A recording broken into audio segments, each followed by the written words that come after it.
मी सावित्री बोलते. इथे बसलेले आदरणीय गुरुजन वर्ग व बाल मित्र मैत्रिणी, तुम्ही तर मला ओळखतच असाल. तर माझे नाव सावित्री ज्योतिबा फुले. माझा जन्म 3 जानेवारी 1831 रोजी सातारा येथे झाला.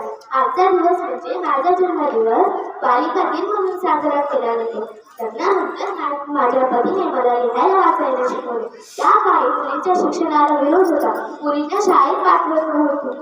पण माझ्या पतीने मुली शिक्षित व्हाव्या, त्यांनाही समाजात पुरुषांप्रमाणे स्थान मिळावे म्हणून स्त्री शिक्षण सुरू केले. मी देखील पहिली महिला शिक्षिका झाली. फेकले दगड गोटे जर फेकली अंगावर भार तरी मागे नाही हटणार. उद्देश माझा एकच की सर्वांना मिळावे ज्ञान व सर्व स्त्री जातीचा गावा सन्मान. समाजातील काही लोक मला त्रास देऊ लागले. दगडे फेकणे, शेण फेकणे हे मी रोज सहन करत होते. पण मी मागे हटले नाही, मी डगमगले नाही. मी माझे कार्य असेच सुरू ठेवले.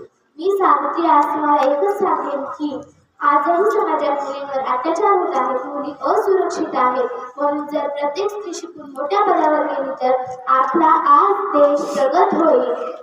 पर्यायाने आपला समाज प्रगत होईल. म्हणून शेवटी मी एवढे सांगेन की मुलींना खूप खूप शिका, प्रत्येक क्षेत्रात ठसा उमटवा आणि माझी एवढीच इच्छा आहे की माझे कार्य अविरत आहे आणि ते असेच चालू ठेवा. हीच माझ्यासाठी खरी आदरांजली आहे. धन्यवाद.